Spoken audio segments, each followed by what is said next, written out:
the second session today, which I know we're halfway through already, but the second session today is about the learning loop and about how to revise. Okay, and this is where what I was just saying about the command words comes in. Okay, so I have a learning loop, and I could give you my little video, but it's rubbish. It's just me, and I'm very sort of robotic, and it's not very good. So I'm not going to do it. I'm going to explain the learning loop to you. It is really simple. It is 3 steps. The learning loop is find out what you don't know, fill in the holes in your knowledge, do more practice questions. And that is it. But it sounds really simple. It is really simple, but it's actually also very difficult to make sure that you do it properly. And historically, I've been saying this for a very long time, but lots and lots of people kind of miss the important step. So yes, doing lots of past papers is important. That's step 3. And doing those past papers means that you can find out what you don't know, because those are the questions you couldn't do or you didn't score full marks on. But then filling in the holes in your knowledge, that's the second step. That's the important one, because that's the step where your brain is getting bigger. That's the step where you make it so that the next time you come across a question like the one you couldn't do, you can do it. Okay, so, and that's where your grade goes up.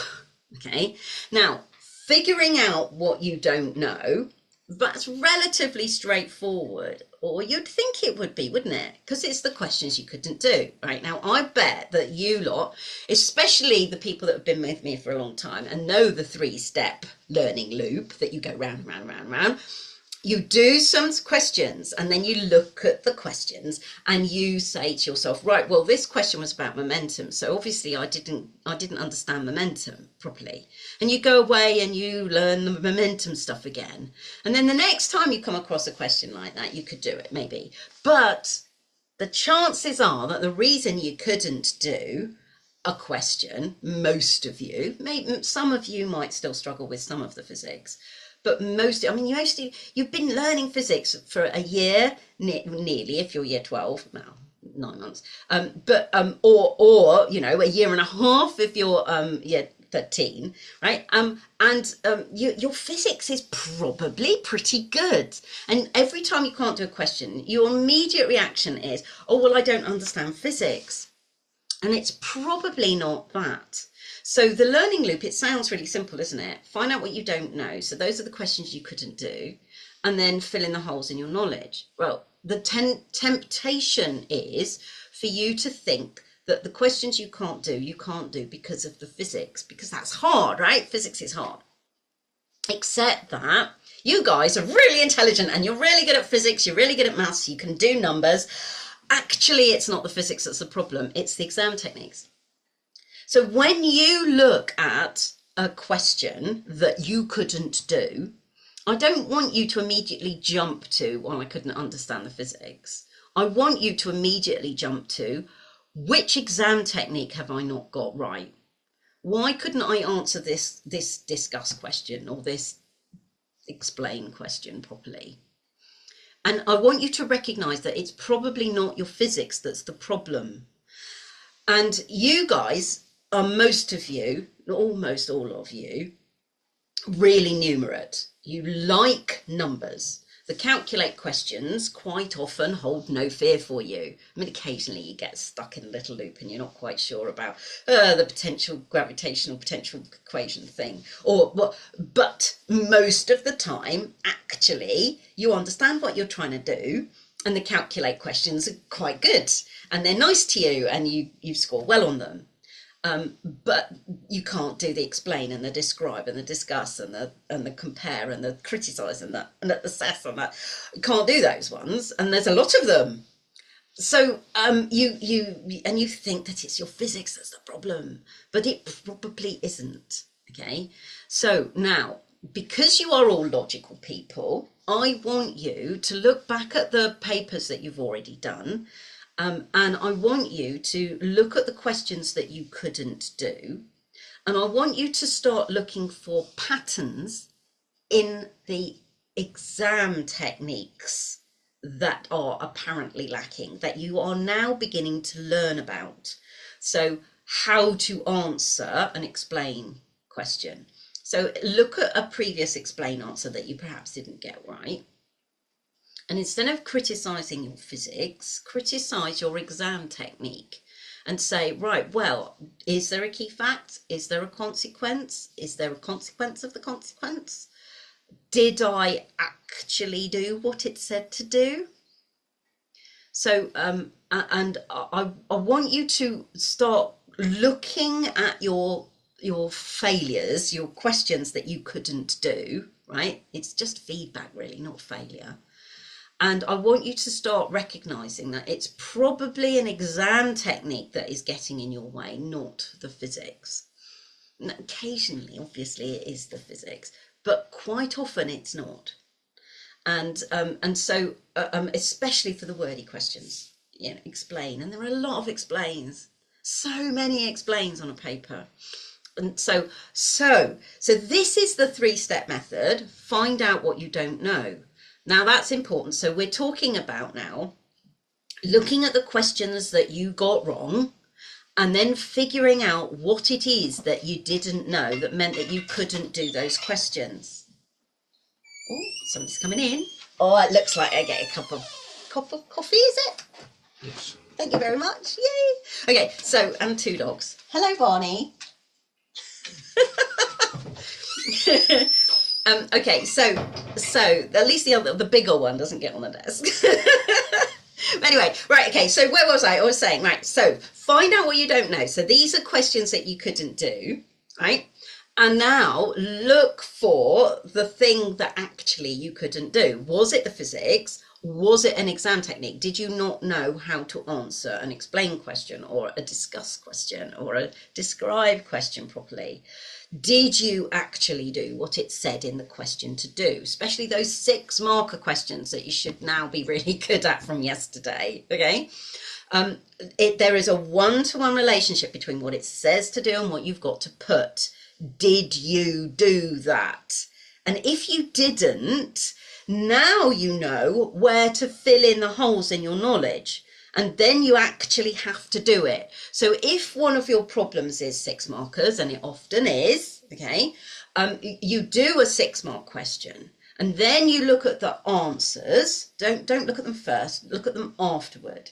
Then re-answer the question using the answers. Now, what have you got? You've got what your best guess was when you didn't know what the answers were, and now you've got a proper answer which filled in all of the things that are on the mark scheme. Okay, those indicative content bits. Don't worry about the gubbins to the left, the indicative content stuff, right? And what you've got to do is you've got to recognize that yeah, sure, some of the indicative content you might just not have thought of, but it doesn't mean that you didn't understand the physics. You've just got to get enough of it that you fill in the criteria that they've asked you to put. So describe this, explain this, do that, yeah, describe an experiment, right? Have I written a method? Have I decided what graph to plot? When I'm analysing, and so on, right? I want you to recognise that what you are doing when you're filling in the holes in your knowledge is not just doing physics. It's filling in the holes in your exam techniques, so that the next time you come across a 6-mark describe question, you are in a much better, stronger, more informed position of exactly what you've got to put because of what they've said. So you need to look for the patterns in the exam techniques. You're good at looking at patterns in physics equations and in numbers. You're really good at it. Apply it to the words. The words are very, very specific. Explain means key fact consequence. Describe means say what you see, or say what you would do if you're describing a method. I mean, literally imagine yourself doing it and say, I do this, I do this, I do this, I do this. Literally. And short sentences. If you keep your sentences short, you get tied up in knots much, much less. So short sentences, and then do exactly what it says. So if it says describe and explain, you need to make sure that you have both said what you would see, you know, the resistance goes up, and you've explained why the resistance goes up. And the fact that the resistance goes up could be your first key fact, okay, in your key fact consequence for your explain. And it often is. That's why they combine describe and explain so often, okay.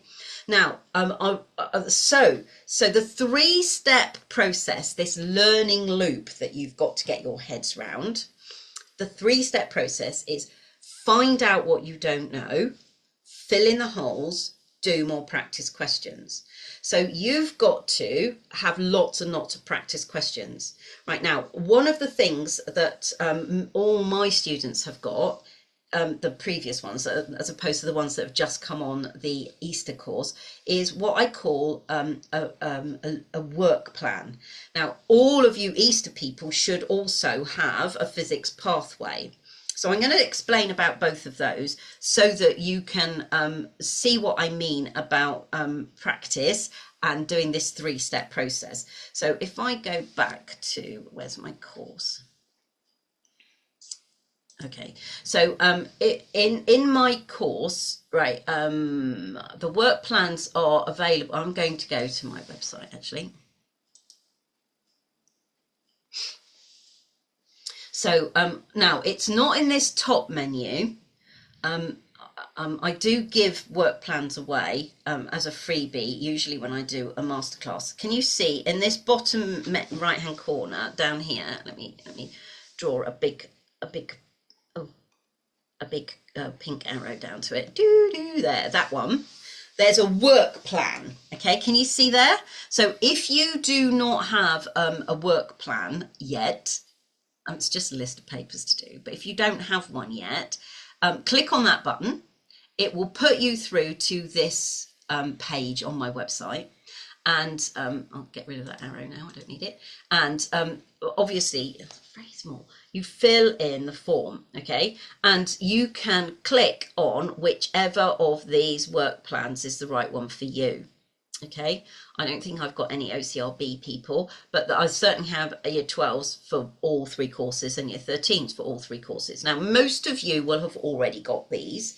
So you click on there, you press submit. Obviously, you have to say who you are, otherwise the email won't go to the right place. So you've got to fill in this bit. But if you do that, then you have to wait maybe as much as 10 minutes, but probably 5. You will be emailed a work plan. And the work plans are really, really simple, basically. Hang on, let's go from downloads. I'm going to just pull up a work plan. Hang on.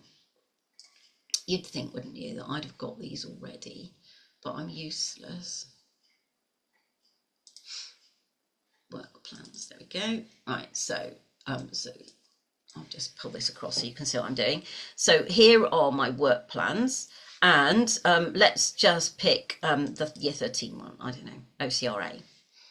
And you can see that here is a list of papers. They are not in order, and that is quite deliberate.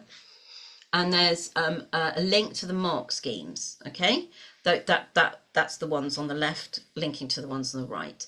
And you've got some suggested dates. Now, these suggested dates, can you see the last one when the real paper is after the real paper? So that's rubbish.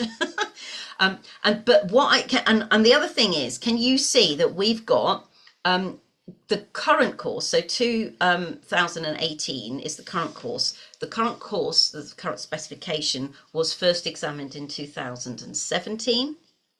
So anything before that is what's called a legacy paper. So that's the current course. And then this one, can you see it's the old AS paper 2? Okay, and then this one is the old A2 paper 4, because they used to be like 6 papers. The reason there were so many is because they used to do a practical exam the practical exam was nearly always paper 3. But yeah, it turned into papers 1 and 2 were AS, and it was a modular course, so you could do them in January, you could do them in, anyway, it was much better. But anyway, so papers 1 and 2 is basically year 12 work. Paper 3 was the practical. Papers 4 and 5, and sometimes 6, for instance, an optic paper. Papers 4 and 5 were year 13 work. Yeah, that's how it works. So there were lots and lots of papers. But yeah, so now some of them are not appropriate. So the practical papers required that you had kit, and you can't do them, which is one of the reasons why I've got the extra practical papers that I told you about in the practical session for year 13, which was when Sunday night, I think. Sunday was the practical, I think. Anyway, whatever, if they're in there, there's the extra practical papers are available. Perhaps I will just show you. I'll show you. So this is the exam technique course. I want to go back to the Easter course.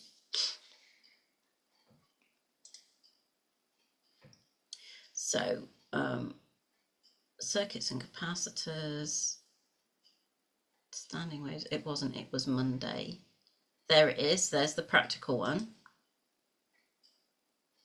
And here they all are. So there's OCR practical skills exam pack, the EdXL one, and there's 3 AQA ones. That's because AQA have a separate practical paper. It's half of their paper 3, the other half is the option topic.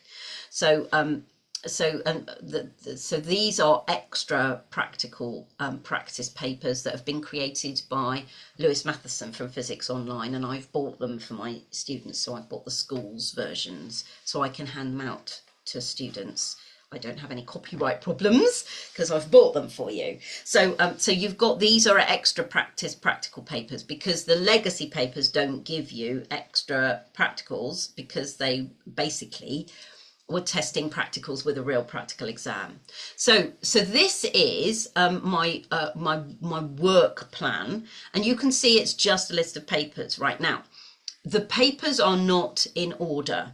When you are building up to your exams, whether you're doing year 13 like these ones, or whether you're doing year 12 before your year 12 exams, you do not want to do a paper 1 and then another paper 1 and then another paper 1. And paper 1 comes first, so I'm going to do another paper 1, and then I'm going to do another paper 1. And then you do paper 2s, because paper 2 is going to come up fairly soon after paper 1, and you do some paper 2s, you do some paper 2s, you do some paper 2s, and then you go back to paper 1 because paper 1 is next, and you never get to practice any paper 3s. And the only time you ever practice any paper 3s is between paper 2 and paper 3, and that's like less than a week. That is not a good way to prepare for your exam. So what you need to do is you need to actually start doing paper 3s as early as you can, to make sure that you've done enough of them that you get good enough at it. Now, I am aware that some of you haven't finished the course yet, and most of you have, but there will be a few people, and there will be little bits of the course that some of you still haven't done. But you're all of you intelligent people. If you have a question paper that's got a question on something that you have not yet learned, leave it until you've learned it and then do it. I mean, maybe make a note of it on the front of the thing. And I hope you're keeping all your past papers in a folder all together, and then they're not spread all over your room, or you know, screwed up in the bottom of your locker at school or whatever. I want you to be consistent, and so I've suggested that you start doing paper 3s early, and that you do them every so often. Obviously keep ticking over, but paper 1, especially for year 13, that is your year 12 content. Your year 12 content should be pretty secure by now. So one would hope that your paper 1 performance is okay. It might not be brilliant, and the reason it's not brilliant is probably not the year 12 content. It's probably your exam techniques. And you can practice your exam techniques by doing paper 2 or paper 3. So I want you to make sure that you mix and match. You're putting in papers 3 early, you're doing enough papers 2, and every so often do a paper 1 to keep that ticking over, okay? And can you see then that you start off with paper 1s, but that was meant to be in March, even earlier than March. I'd have suggested January, but we can't go back in time. And you need to do these papers frequently, okay? Now, I have suggested that you do another paper today. I mean, obviously, some of it could be done in the hour that you're not doing the year 12 or the year 13 session, depending if you're year 12 or year 13. But I am hoping that you will finish that paper today, right? Right, if I put in today's date, which is the 16th of the 4th, 2025, then these dates all down here change. Right, now can you see the second one down? I don't know if you can see my mouse. The second one down, that one that is now highlighted, up here in this top corner, is the one above it plus 3. And we've already seen that that doesn't get you to do all of these papers. Well, you wouldn't finish them until the end of July. So that's rubbish. So what we're going to do is we're going to change that from a plus 3 to a plus 2. Let's see whether or not that's okay. So now, go back. That one, oh, I changed it. I wanted to change it to a plus 2. Change it to a plus 2, please. Did that work? Yes, that worked. Right, so now what I'm going to do is just copy that and drag it down to the bottom. Again, right, we wouldn't finish until after the end of the final exam, which means that it depends whether or not you've done some of these already. Obviously, probably most of you would have done some, but we're looking at doing a paper every day now to get through I mean, if you were to do all of these, you would improve your grade in your final exam. I mean, honestly, even if you do nothing else, if you just do the papers and don't analyse them and don't figure out what you're getting wrong and don't fill in the holes in your knowledge, if you just do the papers, because you're practicing the thing that you're going to be doing in your exam. But obviously, it would be even better if you were working to improve your score by putting right the holes in your knowledge in between each paper. That obviously is going to be incredibly powerful. Is there a timetable like that for AQA? Yes, there is. I showed you how to get it. You go to that work plan thing. Yes, there's one exactly like this. So yes. So you go to, where was it? This page, it's there you go, there's the address. I'll pop it in, hang on, copy. Where's the chat? Oh, that's a direct message, I don't want that. Group chat, Control V. Oh, bounce.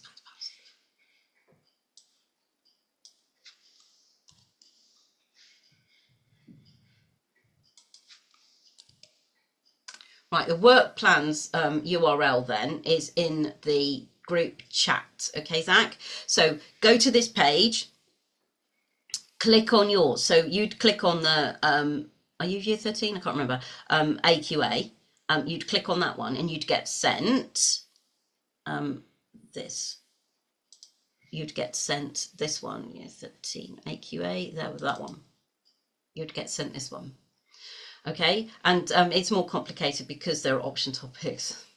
So, but it's exactly the same in every other respect, really. Okay, is that all right? Yay. Okay, so so you're going to do as many papers as you can, obviously, but it's even better if in between doing each paper you look at the things you got wrong and then you put them right. And the things you got wrong might not be physics. In fact, it probably isn't. There might be some little bits of physics that maybe you didn't quite remember. But it's unlikely at this stage that most of you, because all of you really intelligent people, It's going to be the exam techniques that's holding you back, almost certainly. Now, I want you, all of you, to promise me something. I want you, please, when you are practicing papers, when you've got a question and you're like, oh, it's an explain, I don't want to do it. Oh, I don't want to do it. And you leave it blank. Never do that. Never do that. Because you learn nothing if you don't do the things that you don't want to do because you find them hard. You've got to do those things in order to get better at them. And I know it's like, you know, learning to ride a bicycle, and you try it and you fall off, and you try it and you fall off, and you try it and you make... Lots of people don't learn to ride a bicycle when they're adults, so they're not familiar with the trying it and getting it wrong and trying it and getting it wrong and trying it and getting it wrong. And it's really, really soul destroying doing it. That's why learning is so hard. But honestly, it's worth it. So never leave a blank. Promise me you won't leave a blank on your paper. Give it a go. Even your worst guess is better than nothing. It destroys me to know that actually we train this into you in schools. I mean, I'm you know, to blame as much as any other teacher. When you're in school and you're asked a question, and the teacher says, you know, what is this, and you put your hand up, and then the teacher says, no, you're wrong, and you go, oh, I wish I hadn't put my hand up. I'm never going to put my hand up again. So you don't volunteer information. We train it out of you. We make it so unpleasant for you to get things wrong that you'd rather not offer an answer.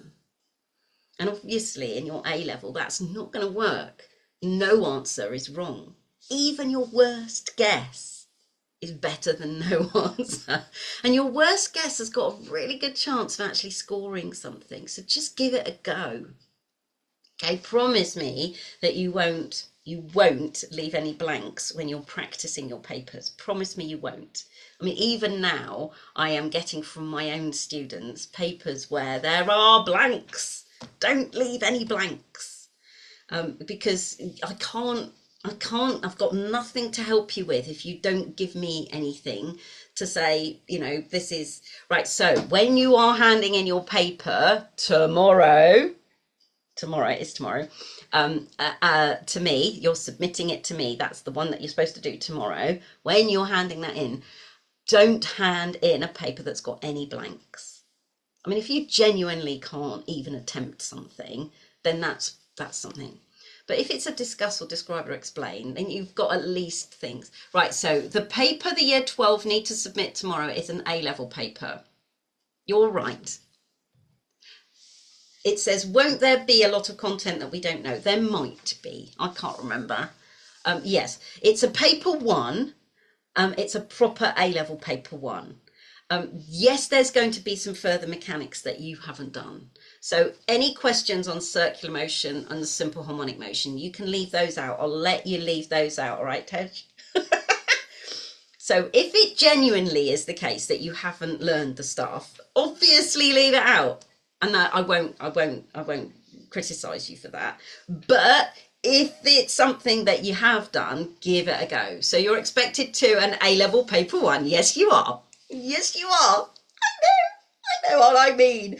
The thing is, right, that at AS, the year 12 content is split into 2. So there's paper 1 and paper 2. And if I was going to examine you on the whole of year 12, I would have to make up a paper. So I thought, well, let's not bother with that. Let's just give them a paper 1 from year 13. And then that examines them on the whole of year 12 plus a little bit. Okay. I'm sorry. It's just, you know, a lot of thought goes into making a paper, and it's a lot of work for me to create something, especially that, and all of you in year 12, you haven't finished learning this year. There are going to be bits in there that you can't do, okay, because it's content that you haven't yet learned. I mean, there is going to be stuff there, but even if I was to give you year 12 papers, there still would be. It's going to be up to you to say, we haven't learned this yet. So if you've come across a question that you haven't learned the content of yet, just put you haven't learned it yet and then leave that one out. I'll let you leave those ones out, right? Year 13s don't get that. The year 13s have to do every question, please. Okay, please. Right, okay. We have got overrun again, always. All right, so right now I should be doing year 12, and we are supposed to be doing Newton's laws, impulse and momentum.